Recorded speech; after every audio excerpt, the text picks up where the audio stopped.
Bam. All right. Good. Monday, August 18th, 2025. How you doing this morning? It's the Hat and Beard Show. Thanks for tuning in. Thanks for telling a friend. That's what we love about you guys. Well, we are steamrolling through the preseason. We have the cusp of the regular season is just so close. It's so close, dude. It's so close. But we still have to talk a little NFL preseason. And our lead story, well, leave it to the weirdos over in Minnesota to just keep at it. Just keep up with the nonsense and tomfoolery. Coming to us from yahoosports.com. Our lead story today will be male cheerleaders in NFL cause backlash. I wonder why. Well, just there you go. I think that picture says it all. So we will talk about what could possibly be wrong, why would people potentially be upset, and why is it absolutely ridiculous the way the NFL is going about their business. We will discuss that before diving head first and footballs deep into Lions content. That's what we are here for, you guys. We mostly cover the Detroit Lions, though we do love to talk NFL at the beginning of the day. But top story for Lions, guys, tragedy. We are very concerned, and we will be monitoring, and I don't say this sarcastically. Ahmed Hassanein injury update, latest news on Detroit Lions rookie status. This came out from August 16th. I couldn't find anything new recently, but you know what? We're just going to go ahead and pull up Ahmed Hassanein and keep him on the we're going to keep him pulled up in the Google search so that if anything pops up, we can check that this morning. But it was a sad day. It was rough to see Ahmed on the ground, dude. It was rough sledding, so hopefully he's not out for too long. Detroit being vague as always about injuries, then we're going to talk about 4 winners and 1 loser from Lions' high-octane game versus the Dolphins. It was high-octane for a UFL game. That was, if you call that high-octane, well, my friend, Candace Pedraza, that says a lot about it. You call that high-octane game, boy, wait till you see what NFL teams do in the postseason. You want to talk about high-octane game. Then we're going to go to more sporting news. 3 Detroit Lions who could pull off upsets to make the 53-man roster. Oh, look at that. Look who's right there. Jackson Meeks. That kind of ties into our poll question of the day. Look, if you guys are here hanging out in the chat, go ahead. And who impressed you the most versus Miami? Vaki, Meeks, Eric Hallett, or other. Comment with who it is down below. Right now, we got 5 votes, and 100% of you say Jackson Meeks. And boy, I got to admit, there isn't much argument as to who or how you could crack into the top 6, but Meeks is making himself known and making as much of a case as possible. It will make it very difficult to put him onto a practice squad because someone's going to pick him up. Someone's going to pick him up. But then finally, we will end with our favorite. We love ending the day with Tim 2020 man. Tim 20 man Lions senior beat writer over at DetroitLions.com. 5 players who stood out in the Lions' 3rd preseason game. I can guarantee you this much: none of those players were Hendon Hooker, and I have some feelings about Hendon Hooker. We will discuss that as the day goes on. Morning, everybody. How you doing? Sam Armstrong, Broski Bear, Jeanette Hall. I'm chasing Chase. Broski Bear asks, "You're a real American." I'm glad you brought this up. Oh, the male cheerleaders thing? Yes, Broski, I am a bit of a very obnoxious patriot. I do have a problem with being a very America First type individual. Some people say it's a problem, but I think it's awesome. I'm a little obnoxious with it. My brother, there's a difference between having traditional male cheerleaders and these hold that thought, broski. We're going to get into that, dude. We're going to talk about that. Brent DeWitt Morning voted for Meeks in the poll, but the Georgia kid popped, whoever the heck he is. Are you talking about Dominic Lovett? Our 7th round pick, Dominic Lovett, kind of popped on screen a little bit. He did, but he's been dinged up in the camp, and Jackson Meeks has just continued to splash on camera day after day after day on tape, game after game. I think Jackson Meeks might have a little bit of a wazz and pizzazz. I think he's got a little waggle and a little wiggle. He's got some pretty soft hands too. So we do have a smorgasbord, a plethora of young, talented, and potentially very good wide receivers behind our already young, talented, elite wide receivers. My point being there is that Fireball Tim Patrick, you better get that quad under control, and you better produce in the opportunities because you got a bunch of young guns nipping at your heels. Guys, it's the Hat and Beard Show. We are the largest, fastest-growing Detroit Lions content and NFL content creation station here, exclusively streaming from the 10 a.m. to 11 a.m. block from Grandma's Studio One. If you hit all of those metrics, we are number one. If you're new here, why don't you go ahead and subscribe to the channel. Ring that notification bell so you can be notified every time we go live. YouTube makes it easy for you, and they just send you a push-button notification right on over to your phone. Over 72% of you guys watch my content on mobile devices, which makes it real easy. You get a notification, you just press that button. It brings you right here to the live show where we are here Monday through Friday, 10 a.m. to 11 a.m. You can hang out in the chat. We got a bunch of good dudes. Hanging out, and ladies hanging out in the chat, keeping it wild, keep me on my toes. I love conversing with you guys. If you didn't pay attention last week, we ended up getting into a chat conversation for 40 minutes about whether or not the Lions should extend Jameson Williams or not. So that's always a nice topic for discussion here at the Hat and Beard Show. Hit the like button, give it the old two-piece and a biscuit on your way down to the most important button that you can do, and you can share this video around all your friends. It's the heavy lifting that you guys all do for me. Y'all a bunch of Mad Hatters. I love that name that Chase stuck with you guys. Y'all are a bunch of Mad Hatters doing the heavy lifting. You got quads like gods and shoulders like Atlas himself. So after you've done all that, share this around with all your friends, family, especially if your Nana looks like our girl Mary Berry. Ooh-wee! Send that silver fox my way. Fellas, now that we've done all of the things, we can get into the show. If you can say the word good, guess what? It means you're still alive. It means you're still breathing. And if you're still breathing, well then hell, you still got some fight left in you. So get up, dust off, reload, recalibrate, re-engage, and go out on the attack.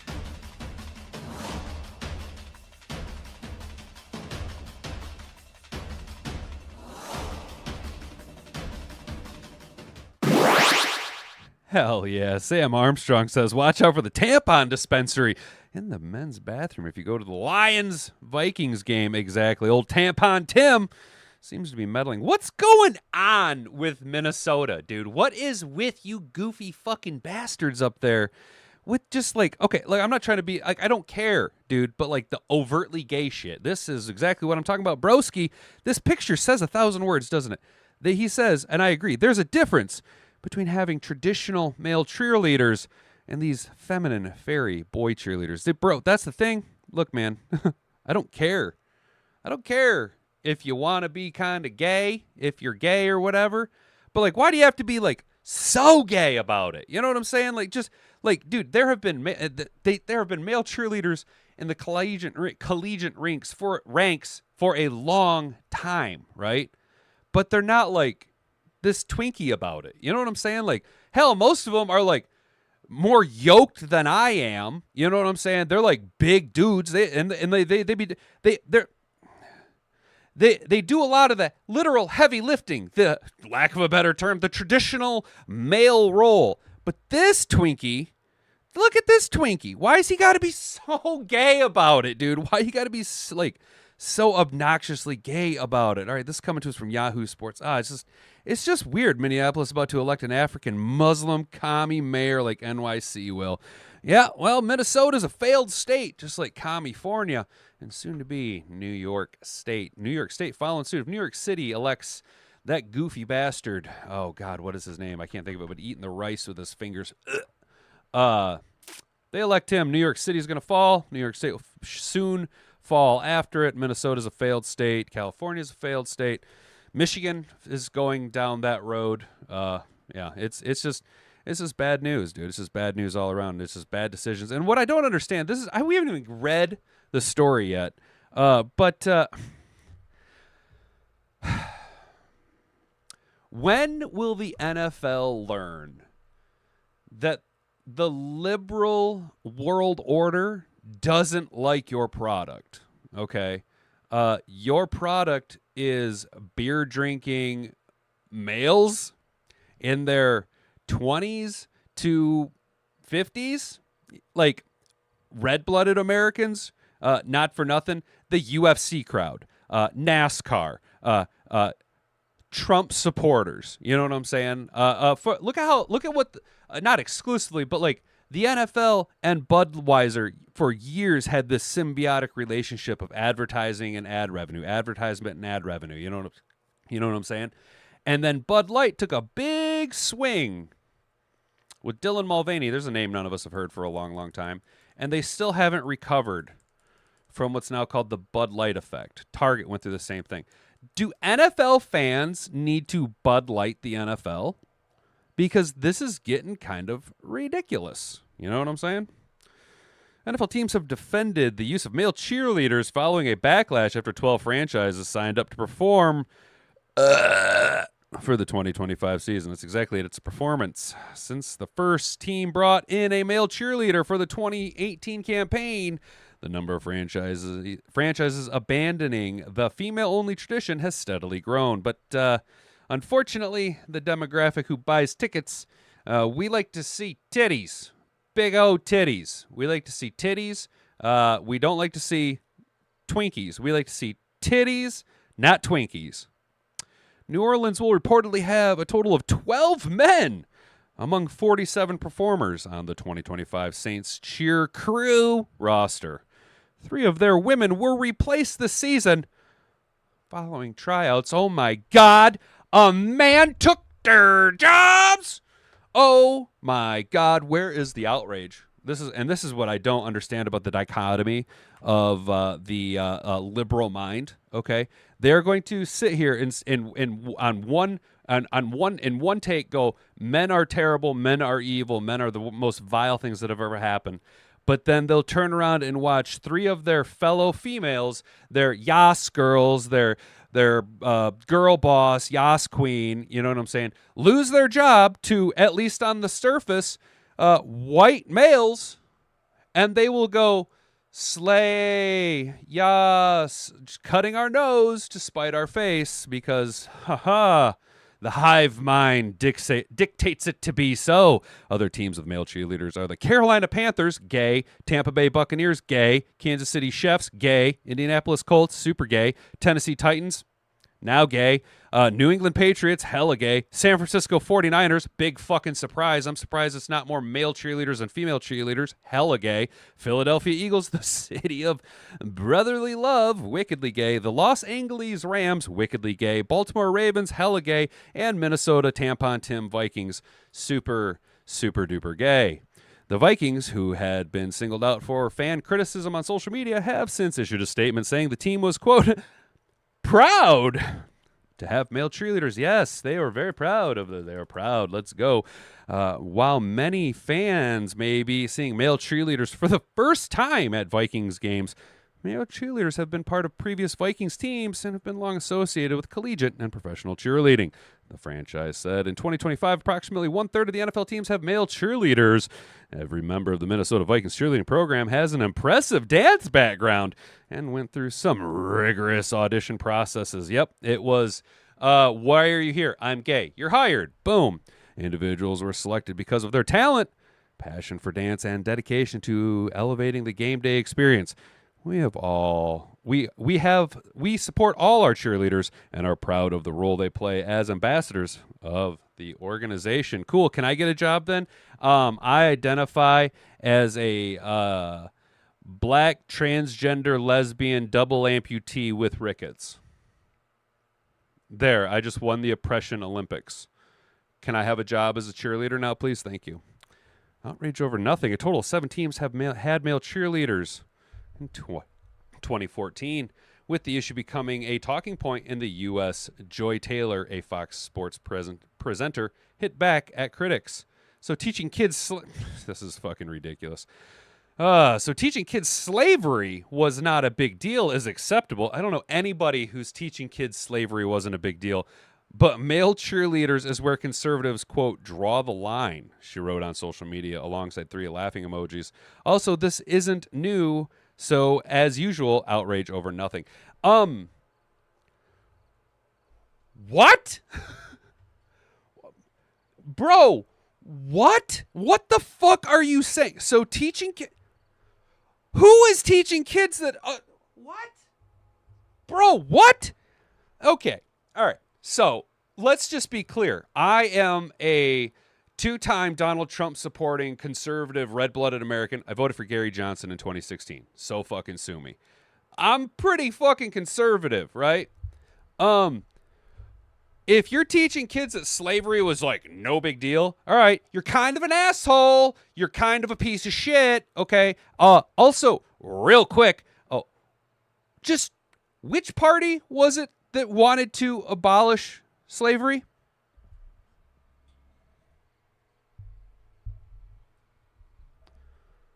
Which party wanted to abolish slavery? Oh, okay, gotcha. So, out of nowhere, she's just saying teaching kids that So she's having this argument with some insane individual in her fucking head, and comparing apples and buttholes. This makes no damn sense to me, dude. This makes no fucking sense to me. What kind of an argument is that? What kind of an argument is that, dude? So teaching kids slavery is not a big deal, is acceptable, but male cheerleaders is where conservatives draw the line. I don't understand this. What the flying fuck? Oh, man. Los Angeles Rams broke with tradition in 2018. Big surprise that it was the Los Angeles Rams. Then they added Quentin Perrin and Napoleon Jennies to their dance squad. Yeah, there you go. One male Viking cheerleader, Blazy? That's like so the I makes the A long and the E makes the A long, so it's Blaze Chic appeared to take a dig at his critics after making his NFL debut. Sharing photo waving a golden pom-pom alongside another male cheerleader, he wrote, "Wait, did somebody say our name?" Clay Higgins, the Republican congressman, has been among critics of the NFL, integrating male cheerleaders. Quote, "I don't think the NFL actually wants conservatives to watch their football games," he posted. And if I must say, that's the NFL's business model. They're doing very well at it. I would agree. If you are actively trying to turn your fan base away from you, that's exactly what you're doing. How you guys doing down in the chat?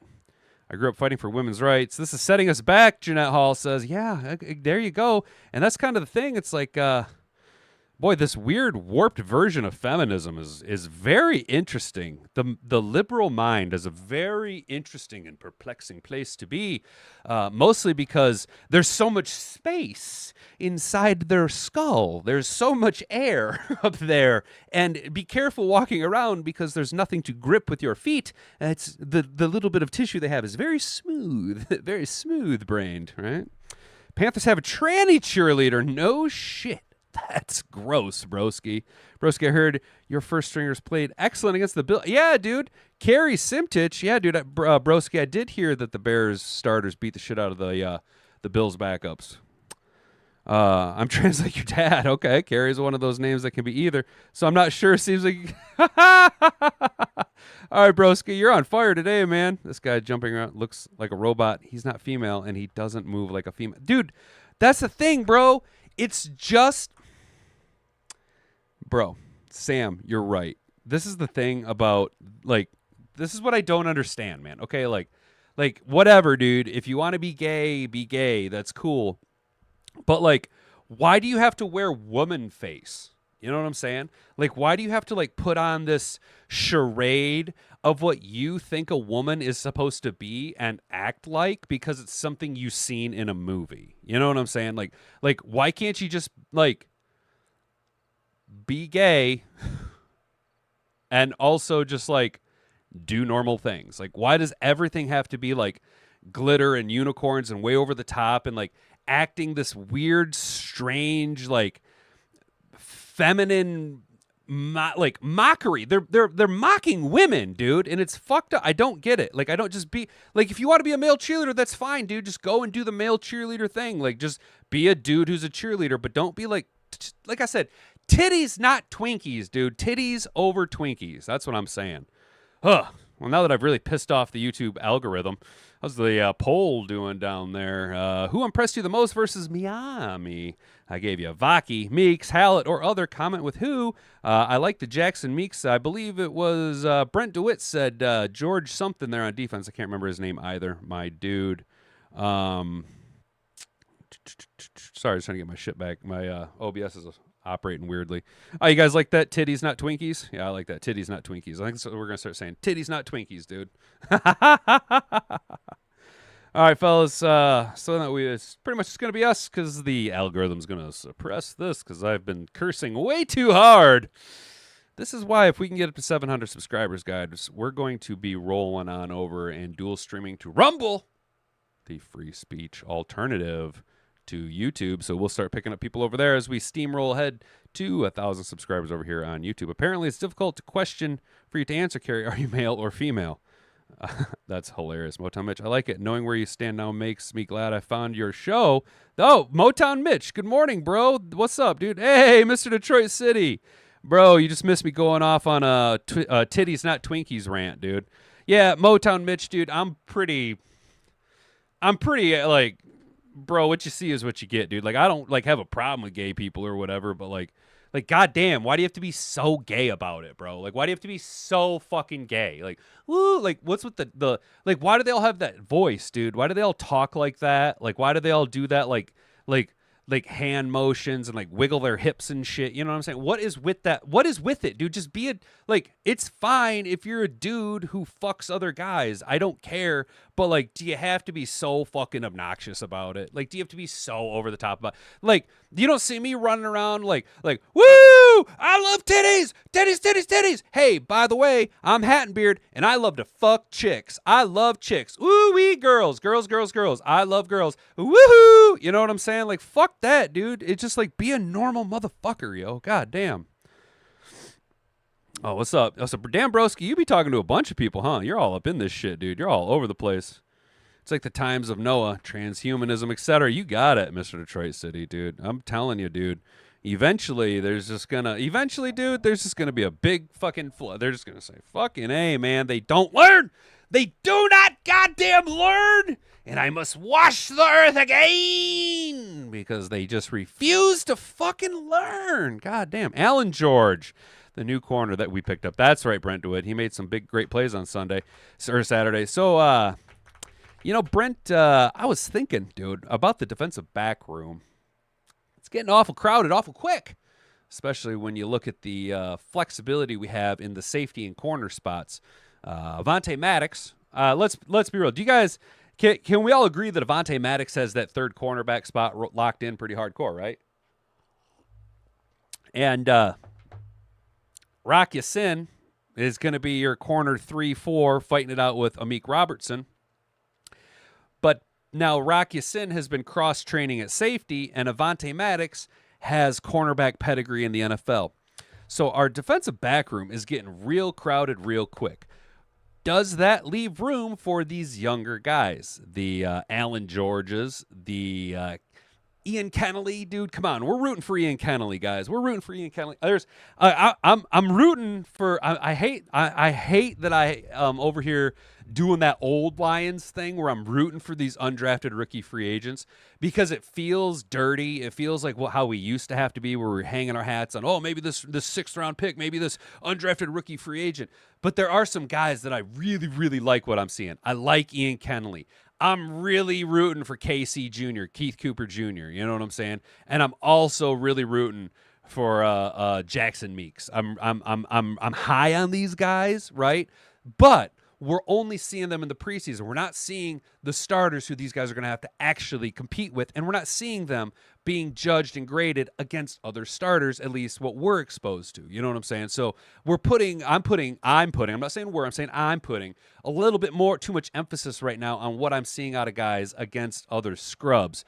That being said, I think what you'll end up seeing is probably 3 safeties with Rock Ya-Sin operating as that flex type safety to fill in a 4th safety spot if something were to happen. So that would mean TA, DJ Reed, Amik Robertson, Rock Ya-Sin. So you're going to want to bring a 5th corner. Who's that 5th corner? Does it end up being Enos the Penis Rakestraw when he comes back from injury? Is that what we end up doing? You know what I'm saying? Oh, why do they have their exaggerate their S's?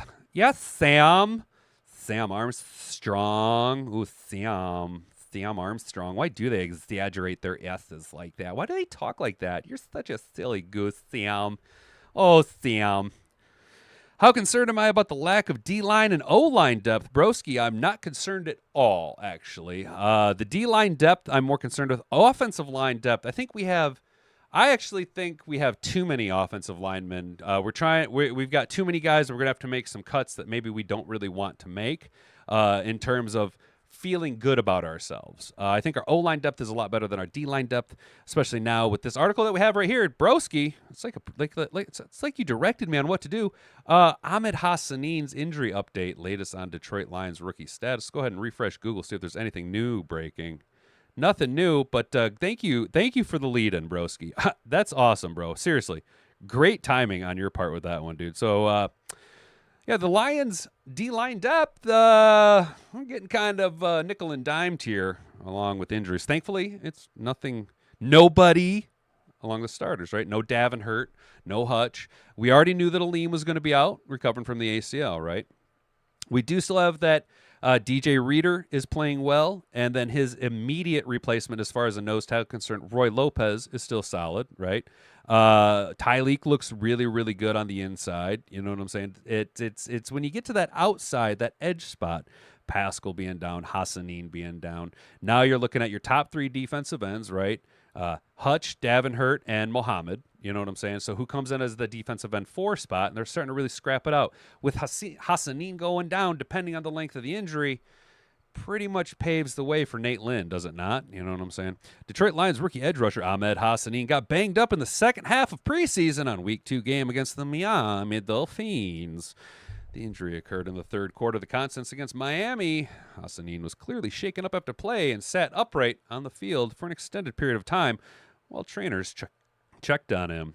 It goes without saying that any injury the Lions suffer is troublesome considering all of their woes in 2024. But an injury on the edge rusher group, which has no shortage of question marks, is even more concerning. Here's the latest update on Hassanein. Dan Campbell did not have an exact update on Hassanein following the game, but he did say the rookie could miss some time. According to Tim 20-Man, Hassanein was slow to get up after getting injured and appeared to be favoring his right arm. He adds Hassanein went straight to the locker room instead of making a trip to the blue medical tent, which isn't a great sign. That's a bad sign. That's a turd. That's a turd sign. We'll update this page more when information becomes available, but it's safe to assume that the rookie's day is done. 6th-round pick in Lions April, Hassanein has shown flashes. It's an opportunity to have a sizable role. The Lions have a shaky situation opposite Hutchinson. Marcus Davenport is slated to start, but is injury-prone, and there isn't much else behind those two. Well, there is a little bit behind those two. Al-Qadim Muhammad's not terrible. Oh, did I click on something? Yep. There we go. Muhammad's not a bad backup. Pascal, if he ever could stay healthy and start producing, he might be okay. Mr. Detroit City, yeah, I'm with you, dude. I'd say maybe bring in Judon on the cheap. Come home, just let him get some reps, see if he's got anything in the tank. It's not going to hurt nothing at this point. Motown Mitch, personally, I believe anyone named Carrie, no matter how you spell it, is a chick until proven otherwise, but I'm told, so there is that. Hey, okay, JP, Minnesota is now the get in touch with your femininity team. JP, bro, I can I can't pronounce that last name, dude. Leberkirky,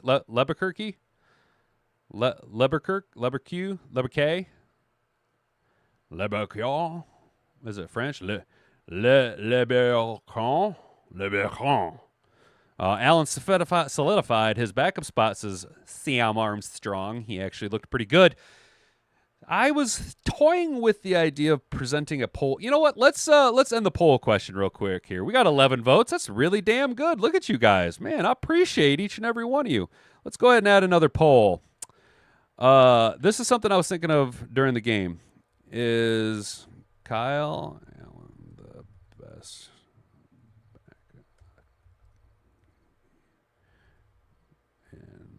backup? Come on now. Stupid big-ass hands.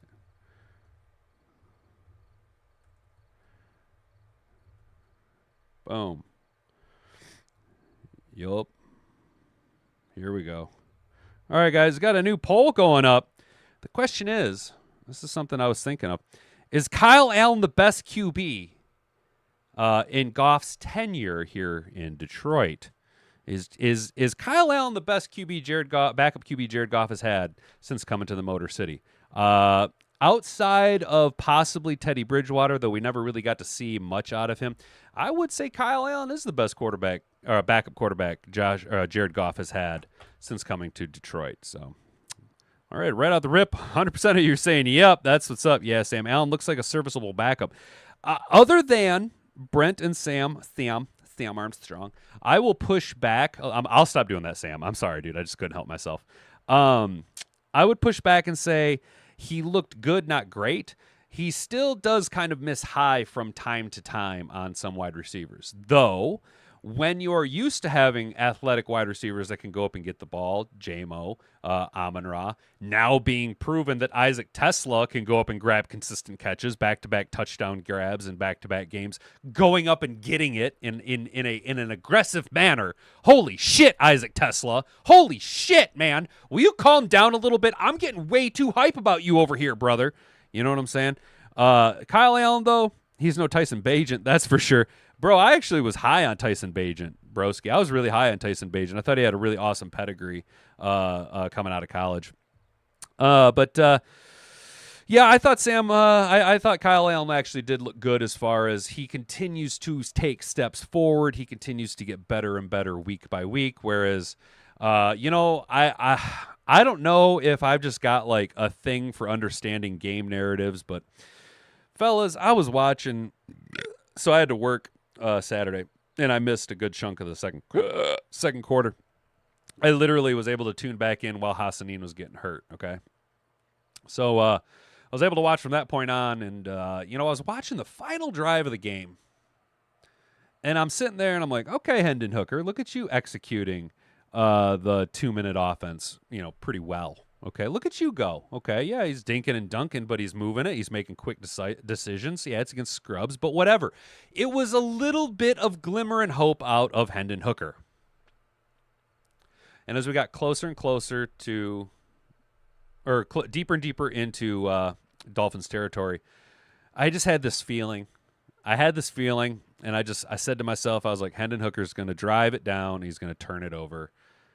And that's going to be the end of Hendon Hooker in Detroit. And the second part hasn't come to fruition yet, but sure as shit, he drove it right down. And that interception is unfortunately kind of like exactly the encapsulation of Hendon Hooker's career here in Detroit. Never had a lot of opportunities, never really showed much development. And every time he got something going, whether it be a bad decision on his behalf, a bad snap that was fumbled, an interception where he threw it exactly where he was supposed to throw it to the guy he was supposed to throw it to, but a defensive end or linebacker made an absolutely freak athletic play to pick him off. Hendon Hooker just never could get it going here in Detroit. And I feel bad for the kid, right? Because I was high on him. I think we were all pretty high on us stealing Hendon Hooker, right? That we stole him, theoretically, at least where he was slated in the quarterback class that he came out in. We were kind of like, hell yeah, we stole a Heisman Trophy finalist. Would have possibly won the Heisman Trophy if he hadn't destroyed his knee, right? A guy with a good amount of high-level college experience.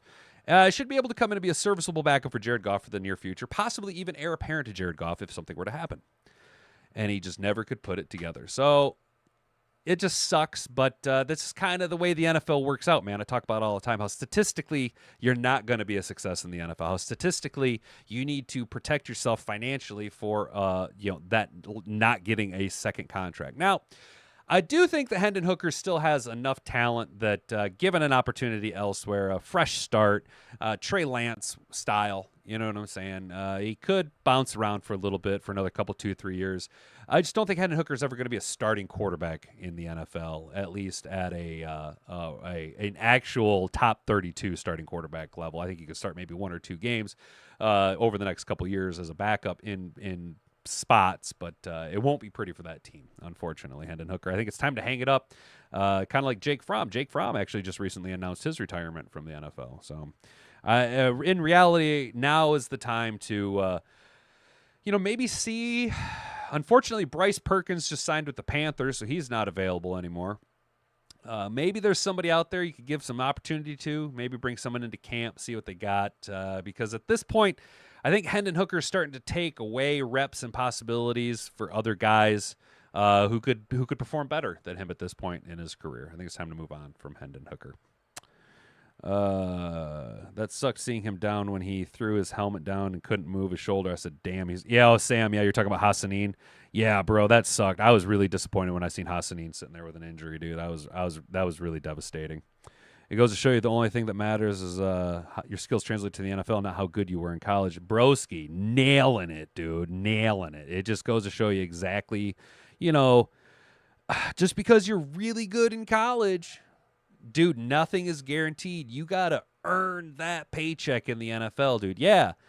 These guys, the high end, the top end 1% of the 1% guys in the NFL, the Amon-Ra's, the Justin Jeffersons, the Jared Goffs, the Aiden Hutchinsons, all these guys make it look easy. But that's because you don't see what they do on the behind closed doors, all the work, all the effort, all the intense self-criticism and self-development that goes on. We don't see it. And some guys, you can play really good in college, but when the pressure's really on in the NFL, it's too much for them to be able to handle. I hope we pick up another veteran QB, Brent DeWitt. Anybody know the availability of Aiden O'Connell?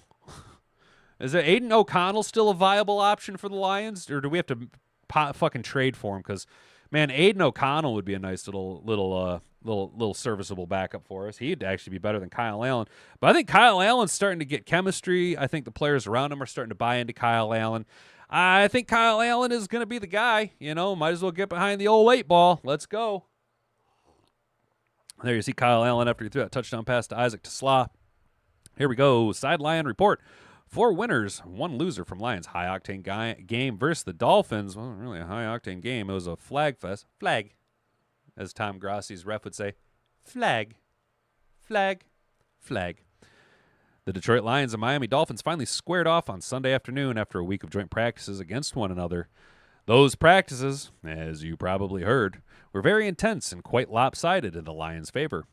The crowd at Ford Field was loud for what was more or less an inconsequential football game between these two squads on Saturday, helping to maintain that momentum from practice. The game ended up being won by the Dolphins, though finally giving them some reprieve after being outright embarrassed by the Lions' first team in joint practice throughout the week. Good news for Miami as well.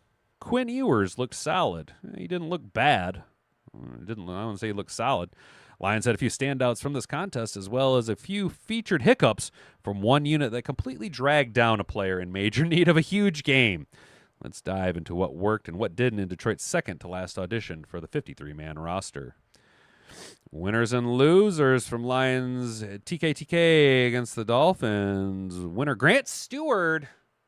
Grant Stewart outperforming what I think we were expecting out of him. You can't say enough good things about Stewart's preseason. The fourth-year linebacker has suddenly become the perfect solution for the Lions' lack of Malcolm Rodriguez to start the season. If the team does decide to slot him into that backup role behind Anal Zone, Stewart finished up the Lions' third preseason game with 4 solo tackles and numerous violent hits that you could hear from home. Stewart is just one of those defenders that likes to hit and doesn't shy away from contact. That's who you want to see setting an example for your younger second and third team players. He's helping with in these contests. Sorry, my shorts are riding up. Big winner, chicken dinner number 2. Kyle Allen get behind the 8 ball. Despite just 1 score, Allen accomplished one thing Dan Campbell has wanted his signal callers to do this preseason: protect the football. Whenever Allen felt pressure in the first half, he just tucked the ball and prepared to scramble or slide. He did a good job of recognizing when a play was dead and just focused on protecting the rock. Something that old Hendon Hooker, he doesn't protect the ball, nor does he slide. He's fucking stupid. when it comes to getting tackled. In addition to his 0 turnovers, he put up a 14-17 half with 124 passing yards and a 134.3 QBR to show for it. And capped off his start with an uber impressive 2-minute drill that ended with a spectacular touchdown catch by sensational rookie, 3rd round draft pick steal, Isaac Tesla. What helped him cause even further was the shaky performance from Hendon Hooker to begin the second half and finish the second half. Winner of Detroit's run game. Boy, Sione Vaki did look good. Sione Vaki, there you go. Sione Vaki saw his first action of the preseason on Saturday afternoon against the Dolphins, and he made the most of his opportunity. He finished up with 30 rushing yards on 5 carries. That was a helpful load off Craig Reynolds, who finally got some rest thanks to the health and viability of jockey Jacob Sailors and Deion Jackson. Sailors was specifically impressive in his stints, adding more explosiveness here and there on his team-high 13 carries. The UFL product is making a case for the 53-man roster. Yes, he is, or at least the practice squad. If he goes to the practice squad, someone else will pick him up. The run game for Detroit overall continues to be their biggest strength. 4th winner. Real quick, how do you guys feel about Vaki and Sailors? Do you guys think that those guys could argue for the running back 3 and the running back 4 spot, or do you think Craig has the running back 3 spot locked in, and it's going to be a dogfight between Vaki and Sailors? Which, look, I'm pretty sure I was listening this weekend to Roar the Lions UK. Shout out those guys and their charity that they did. Brad Holmes does have a tendency to show a lot of bias towards his drafted players. So short of an injury to Vaki, I think it's pretty much his job locked and loaded. Unless he were to get hurt, Reynolds were to get hurt. Jacob Sailors, though, personally, I think should make the roster. Hendon is a joke. Anyone who thought Tennessee QB was going to be good should laugh at themselves. You like Vaki, Sam. Vaki is a 4th round pick. He won't get cut. I agree with you, broski. I agree with you. So I guess then, do you think there's an argument that Vaki and Sailors could beat out Craig Reynolds, or do you think Craig Reynolds has that 3rd/4th running back spot locked in, and they're just going to roll with Vaki at the 4th running back spot? Rookie wide receivers, big winners. A week after general manager Brad Holmes revealed that he majorly regretted mucking up the scouting report on Puka Nacua, it became pretty clear that he and the Lions scouting department might have hit on not 1, not 2, not 1, not 2, not 3, not 4, but 3 of the receiver picks and signings of the offseason. Tesla's acrobatics might be the highlight of the group of winners, but Dominic Lovett had several heads-up plays on special teams that continue to solidify him as a potential punt return option for the 53-man roster. Jackson Meeks, who finished up his day with a team-high 93 receiving yards on 7 catches, also had a nice touchdown, and he seemed to be kind of the go-to guy as far as the second and third stringers are concerned. I consider Tesla a starter, right? Detroit is not wanting for playmaking. Yeah, we're going to have to make some pretty tough decisions with some of these young, talented players, and it's going to suck, but it's what has to be done. Last year I don't think any of us wanted to see was Isaac Williams get cut. He ended up getting cut, played significant snaps for the Cincinnati Bungles. Big loser, the offensive line, and therefore Hendon Hooker. Between penalties stacked up from the offensive line and lack of pass protection to give Hendon Hooker on the afternoon, the trenches had seen better days. It felt like it was impossible for them to allow Hooker to establish any sort of rhythm, mostly thanks to the team's 13 penalties. Hooker finally saw somewhat clean of a pocket the last 2 minutes of the contest when he pieced together a nice drive to almost land Detroit points. Instead, it ended in a wildly good offensive interception for Hooker. The dagger play, Hooker might have watched his QB2 campaign end on that pick, especially if Allen puts together another great game in next Saturday's preseason finale. I don't think Hendon Hooker has any chance of usurping Kyle Allen for that number 2 spot, short of Kyle Allen literally having his dick fall off in practice. I think that's about the only thing that would stop him. I think Reynolds keeps the number 3 running back spot, and Vaki makes the roster as well, says Broski Bear. I'm inclined to agree with you. Again, it's the loyalty that Brad Holmes tends to show to his guys. Unfortunately, that means Sailor's probably going to be a practice squad guy and probably will get picked up by another team. If Sailors isn't doing more than Reynolds, then Brad is keeping this guy. Then Brad is keeping this guy. Is Sailors doing more than Reynolds, though? I think Jacob Sailors has been a more productive running back when given the opportunity, but then again, that comes back down to we've already seen what Craig Reynolds can do in the regular season against starting defenses in the NFL. Jacob Sailors, he was really good in the UFL, and he's really good in preseason. But how is that going to translate to NFL speed? If we're talking week 8 and all of a sudden it's up to Jacob Sailors to carry the ball 22 times, how confident are you in his ability to get to the outside against starting defensive ends? Like Sailors, but he'll probably get snatched off the practice squad. Brent, I agree with you. I do think he's got enough pizzazz to warrant a team taking a shot at him. I just think that he came to a team with too many talented running backs ahead of him. So he is, unfortunately, better than most, but not better than ours. You know what I'm saying? If that happens, Allen could get a cheerleading job for an NFL team. Hell yeah, dude. I think Hendon Hooker should be the Lions' first male cheerleader. I mean, he's been doing it for the last 3 years. If you guys haven't already, like, comment, subscribe, share this video around. Check out the poll. We do have 6 votes here. Is Kyle Allen the best backup QB in Jared Goff's Detroit tenure? 67% of you say yep. 33% of you say nope. I'm guessing the 33% of you are saying Teddy Bridgewater, and I would probably agree with you. Teddy was probably a better backup than Kyle Allen, but we just didn't get to see a whole lot of Teddy. You know what I'm saying? It wasn't. We were dealing with guys like Eric Sudfeld. And was it Eric Sudfeld? Is that his name? And it's irrelevant. I can't think of the guys anymore. Detroit Lions, 3 who could pull off upsets to make the 53-man roster. Jackson Meeks. Meeks has been the Lions' most productive wide receiver in preseason play, reeling in 10 catches for 171 yards and 2 touchdowns. He had his best game week 2 when he caught 7 balls for 93 yards and a touchdown. While Meeks has shined, fellow rookie wide receiver Dominic Lovett has failed to grab much attention during exhibition play, and his drops won't help either, but he's productive with the ball out of his hands. Someone else who is vulnerable is a veteran wide receiver, Tim Patrick, who has missed time with an injury and was struggling before that. That said, we still believe the veteran will get a roster spot, although his role is most definitely threatened by the upstart rookie wide receiver, Isaac Tesla. The Lions figure to have 4 or 5 locks at wide receiver, Amon-Ra, J-Mo, Tesla, Raymond, and Patrick, and will most likely make the cut also. Knowing that the Lions may have just one spot up for grabs, we would give the edge to undrafted free agent Meeks over the draft of Lovett. In that case, I would also add in there, what about Dominic Lovett, Jackson Meeks? What about Ronnie Bell, huh? Ronnie Bell's out there doing things, doing some nice stuff. I don't think he's doing enough.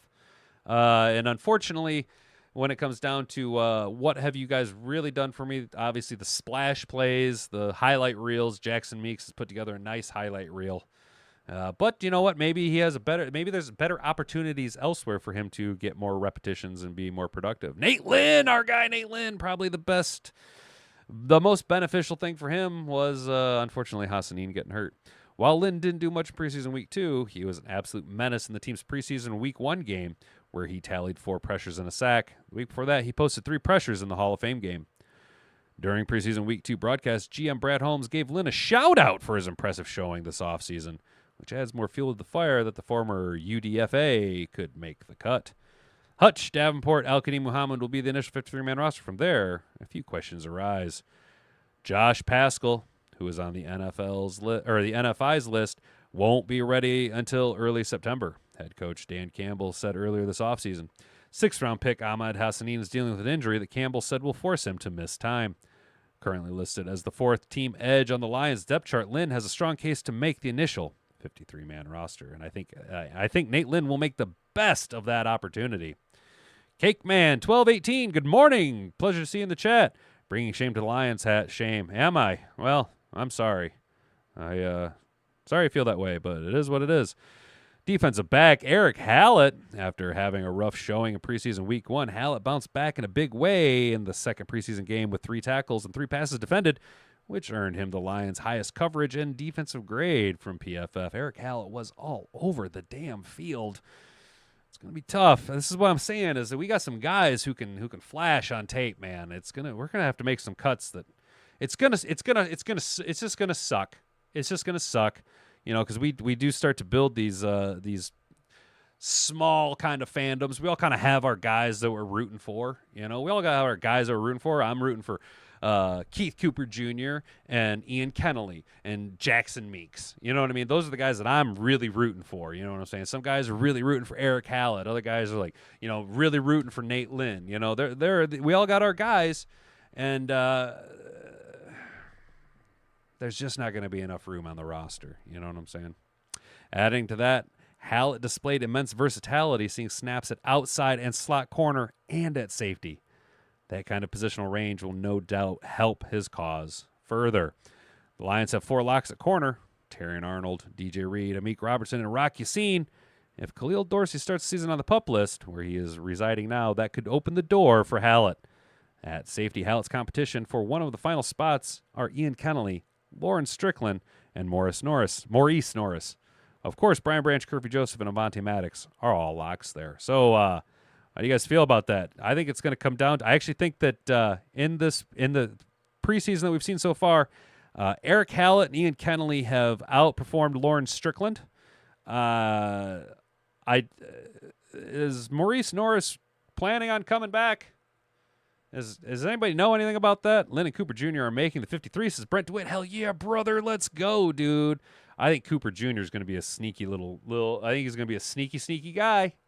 I think he's going to be a sneaky productive player given opportunities. You know what I'm saying? But I think Eric Hallett and Ian Kennelly have usurped Lauren Strickland and Maurice Norris. I think Lauren Strickland was trying to beat out one of those two guys, but Eric Hallett making plays and showing a lot of versatility. We like those Swiss Army knife players, right? We love those. How many positions can you play and play well on the Detroit Lions? Gives us more flexibility. Gives us the flexibility to bring on an extra defensive end if we're going to roll with safeties that also have corner experience and corners that also have safety experience and can play well at both of those spots. You know what I mean? Lauren Strickland's probably going to be out. So who wins this battle between Ian Kennelly, the Saginaw, or Grand Valley State kid, the walk-on, the showed up at tryouts guy, or Eric Hallett, the kicking around for a year now in his second season? Is he going to make the roster? Do we roll with 4 safeties? What's going on with this, guys? How do you guys feel about that? What are we feeling, chat? What are we feeling? Let's throw up a last-minute poll. 8 votes, 60% say Kyle Allen is the best backup QB guy in Goff's tenure. Appreciate that. Let's go ahead and throw up another poll here, guys. Doop-de-doop-doo. Here we go. Hallett or Kennelly?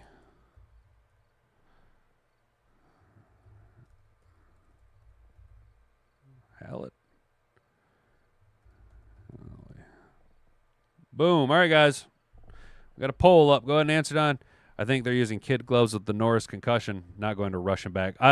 Brent, I agree with you. I don't even know is he even going to come back. Sam Armstrong says Brad Holmes loves versatility, dude. That's kind of our cheat code. You know what I'm saying? That's kind of our cheat code is that we get these guys who can all do multiple things and do multiple things well. Think about Malcolm Rodriguez playing fullback for a little bit 2 years ago. You know what I'm saying? All right, how we doing, poll? How we doing, chat? We enjoying the poll? 3 votes. 67% say Eric Hallett. We got 1 vote for Ian Kennelly. Let's go. We're going to walk on over to our final take here from Detroit Lions. Tim 20-man. Any new news on Hassanein, fellas? Let's take a little last look. No new news on Ahmed Hassanein. Everything's still old. Everything's still yesterday. Probably won't get any news until after I end the live stream. That's when all the news seems to break. 50-50, huh? 50-50. 4 votes. 50% of you say Eric Hallett. 50% of you say Ian Kennelly. I'm not surprised with the outcome of that poll. All right, guys. Our last article of the day. Tim 20, man, the senior writer over at DetroitLions.com. 5 players who stood out in the Lions' third preseason game. Obviously, Kyle Allen. It's a second straight terrific performance for Allen, who looks to have taken a step forward in the competition with Hendon Hooker for the backup quarterback. I mean, he's playing better, Lions coach Dan Campbell said of the competition after Saturday's contest. So I would say right now, if you had to go with the number 2 quarterback right now, who would you trust more? Yeah, I would trust Kyle more because he's proven more after these 2 games. Well, that's what happens when you've been in the league a little bit longer and have had more opportunities to flourish. Allen finished 14-17 for 124 yards, 2 passes to Meeks and Tesla with no turnovers for 136.3 passer rating. Seems like his job moving forward. Number 2, Jackson Meeks. Preseason superstar, make it 2 really nice performances in a row for the undrafted rookie wide receiver. Meeks notched his second straight contest with a touchdown, and when it was all said and done Saturday afternoon, he had 7 catches on 8 targets for 93 yards. He had a nice camp, and Campbell admitted after the game that Meeks was going to be a topic of a long conversation on Sunday as we inch closer to roster cutdown day. Isaac Tesla, like Meeks, Tesla caught a touchdown for the second straight week and continues to build on a strong camp. Lions GM Brad Holmes said that Tesla was his favorite receiver in this year's NFL draft. Now we're seeing why, and I will continue to beat this dead horse. Brad Holmes was the guy who found Amon-Ra in the mid-rounds, who found Cooper Kupp in the mid-rounds, and is now looking like he found Isaac Tesla in the mid-rounds. He said I wasn't the most talented receiver. He said I was his favorite. So, I mean, yeah, that's fair, Tesla joked after the game. It's easy to see why Holmes liked why he viewed Tesla as a fit in Detroit. He's got a big frame, 6'4". He's got speed, 4.4 in the 40, and really good hands. He's settling into an outside receiver role after playing mostly inside at Arkansas. He's got 2 touchdowns in the preseason where he's high-pointed the football and used his body to shield away defenders. He's come in more advanced than most rookie receivers and has a chance to make an early impact in Detroit. Safety Eric Hallett. There you go, Eric Hallett. He's kind of making plays. Detroit's secondary was really active in the game Saturday afternoon, defending 10 passes total. Hallett led the team with 3 pass breakups. Quietly has had a nice training camp. He also added 3 tackles. What really stood out Saturday was Hallett's versatility as he played safety, outside corner, and nickel cornerback. A player can certainly endure himself to a coaching staff by adding more playmaking ability from multiple spots like Hallett did versus Miami. Running back Sione Vaki. Vaki missed some time in camp due to an injury, but has been back for about a week and is making his presence felt. The second-year running back looks a lot more comfortable in the backfield in year 2 after making the permanent switch from safety when the Lions drafted him last year. Vaki carried the ball 5 times for 30 yards with a 6.0 average. Versus the Dolphins, he also caught 2 passes. He was a core special teamer for the Lions as a rookie and a big part of his game in 2025. He was lined up with Grant Stewart as the first pair returning kickoff Saturday, and he later forced a fumble on punt coverage tackle, and he nearly recovered it. That's kind of been a problem, though, with our defense and special teams. We cause turnovers, but we're not getting the turnovers. We're getting close, but we're just not quite sealing the deal on those turnovers. We got to kind of clean that up just a cunt hair, you know what I'm saying? It was good to get him out there. I mean, that's where I would start. He's missed most of camp. So to be able to get him out, get him some significant reps on special teams and on offense, Campbell said. I thought he did a few things, but so that's where I'm happy. I'll know more about exactly what it looked like, but it's just good to get him out there on the turf and moving the football again. Excuse me. So what do you guys think? Did Vaki do enough? Is Vaki, I think Vaki's a good dude. Rooting for Kennelly, but Hal will probably win the battle, says Mr. Detroit City. Morris Norris is a bad corner. We don't need him to go down to Tampa to play with the sand. Play in the sand with Kendall Vildor. Mr. Detroit City. Yeah, I remember old Kendall Vildor. Brad loves versatility. Defensive players returning kicks. Hell yeah, Jeanette Hall. You are right. I root for Hat and Beard. Hell, thank you, Mr. Detroit City. I appreciate it, brother. We had a little bit of hate in the chat, but I appreciate you guys rocking with me, dude. That's what's up. Some real OGs. Brent DeWitt agrees with Jeanette Hall. Brad Holmes does love defense or versatility. That's why we got Grant Stewart, our linebacker / kick returner back there. Man, he runs like a hard-running Jesse, like he's got his hair on fire. Morris Norris, yeah, dude, I agree with you, Mr. Detroit City. Maurice Norris, I just don't think there's a reason to keep him on roster.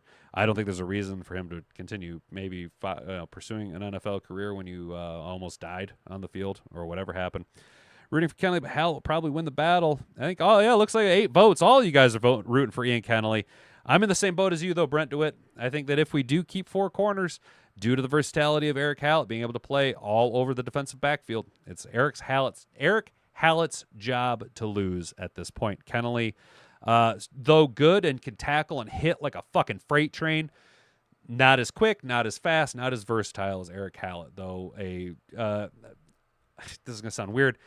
Ian Kennelly is probably just going to turn into Tom Kennedy. He's going to be around for a while, practice squad, cusp player, really productive, and gives us good looks in the scouting department. You know what I'm saying? So Kennedy doesn't make the team or practice squad. They hate because they can't grow a beard, Mr. Detroit City. You're correct. Sam, you talking Tom Kennedy? I don't think so, man. I don't think Tom Kennedy makes the 53-man roster. I just think he's been outperformed by the rookies at this point. I like Tom Kennedy. I'm a Tom Kennedy fan. He reminds me of Mike Furry, okay? I just, you're a good player, but we got more guys that are just better than you. You know, like it's no fault of his own, but Jackson Meeks pops. You know, when Jackson Meeks is on film, he jumps off the screen, right? When Isaac Tesla is on film, he jumps off the screen. Tom Kennedy, when he's on film, he'll make a play or two, but he doesn't jump off the screen. He doesn't do any one thing exceptionally well. He does a lot of things really well and is a good piece to have come week 14 when you got a bunch of guys on IR and you need someone who knows the system and has already been there for a while and come in and make plays and be productive for 2 or 3 weeks, 3 or 4 catches per game. But Tom Kennedy is never going to be that guy who can go off for 9 catches for 114 yards and 2 touchdowns. It's just not going to happen. You know what I mean? Whereas we're not going to expect that out of Jackson Meeks. But the viability is much more attainable for him to hit those type of numbers at this point in his career, which is much earlier on his career than Tom Kennedy, and it's much more attainable for him to do than Tom Kennedy, personally. And it's no slight against Tom Kennedy. I love Tom Kennedy,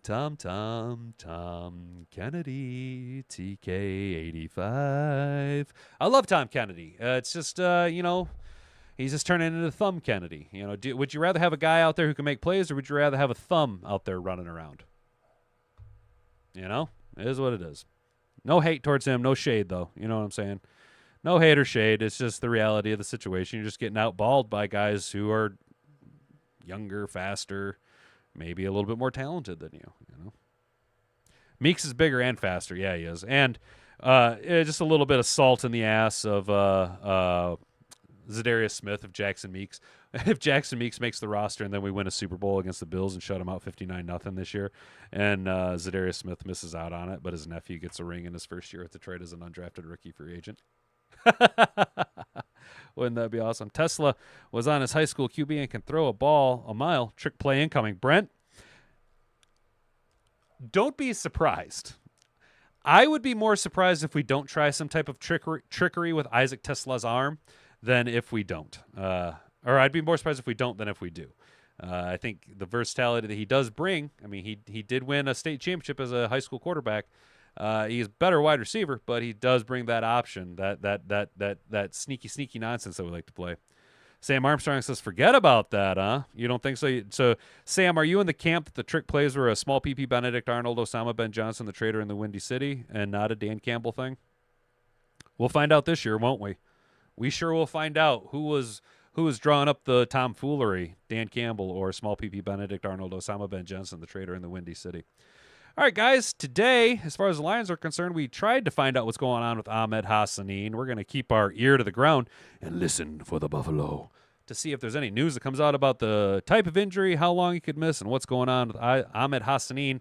We'll probably talk more about that tomorrow if there's any news that comes out. We looked at 4 winners and 1 losers from the Lions' high-octane game versus the Dolphins. I'm pretty sure you guys know everybody we're talking about, winners and the one big loser. Unfortunately, Hendon Hooker, it's got to be 50-50, his fault and no fault of his own, right? Like, it's got to be 50-50. He didn't ever evolve, although he never really got an opportunity to evolve. You know, he never took the most of the opportunities when you're at that position, when you're trying to make a roster, when you are not set in a starting role, you need to make the best of every single rep, every single opportunity. And sometimes circumstances are outside of your control. But sometimes you got to learn to slide. You got to learn to extend the play with your legs. You got to take steps forward. You got to figure out why is it that Kyle Allen, a less mobile veteran QB who played like shit in the Hall of Fame game, is now taking those steps better, faster, and at larger increments than I am. What is he doing? What am I not doing? How can I possibly? And maybe it's just time. Maybe it's just time to move on from the Hendon Hooker experience, and I think so. We talked about 3 players who could sneaky pull off upsets to make the 53-man roster. There's our boy Jackson Meeks right there. And then finally, 5 players who stood out in the Lions' 3rd preseason game: Kyle Allen, Jackson Meeks, Isaac Tesla, Eric Hallett, and Sione Vaki were the 5. And yeah, that's I'd agree. I would put Sailors in there as well, but I'm biased towards Jalen Sailors.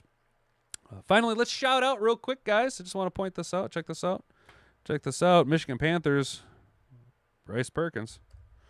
Shout out Bryce Perkins. Bryce Perkins just signed with the Carolina Panthers. So good on him. Congratulations, Bryce Perkins. Scrapping his way back to the NFL. Does he make a roster? Probably not, but you never know. I mean, he's trying to win a 3rd quarterback spot, maybe beat out the Red Rocket there to back up Bryce Young. But you know what, dude? Bryce Perkins, you did a lot for the Michigan Panthers. You're able to scrap your way back to the league, and good on you, dude. So I just wanted to give a big shout-out to Bryce Perkins, former Michigan Panther and UFL MVP, grinding his way back to the league and just signed with the Carolina Panthers. So shout out Bryce Perkins, you guys. It's been a wonderful day. We did, of course, talk about, let's not forget, the lead story. Titties, not Twinkies. Let's go get Twinkies out of male cheerleading. We want titties. We want titties, not Twinkies. Let's go. Titties, not Twinkies at the Hat and Beard Show. Fellas, I appreciate everything you've done for me today. It's been a wild couple of stories here. We went over some things and some stuff and some things. So I appreciate all you guys hanging out, doing what we did. Chat, you guys crushed it. We did 3 different polls, and you guys participated in every single one of it. I genuinely appreciate all you guys. Share this around with all your friends. Perkins might become available on cut day. Dump Hooker and pick him up. LOL. Brent DeWitt. I would actually take Hendon Hooker, or I would take Bryce Perkins over Hendon Hooker. I was saying Bryce Perkins over Hendon Hooker before training camp even opened up. I was calling for Bryce Perkins to be brought into mini camp, dude. That's what I was saying. But appreciate all you guys tuning in. Stay out of trouble. It's been a great episode. Don't do anything I wouldn't do. We'll catch you guys back here tomorrow at 10 a.m., 11 a.m. Eastern Standard Time, or from 10 to 11 a.m. Eastern Standard Time. We're going to be talking NFL and Detroit Lions stuff. Hopefully there's some news on Ahmed Hassanein. Until then, stay out of trouble. We'll see you guys tomorrow. Thanks for tuning in. Thanks for telling a friend. That's what we love about you. I've been Hat and Beard. You've been an attentive audience. Until next time, bonga bonga. Frig off.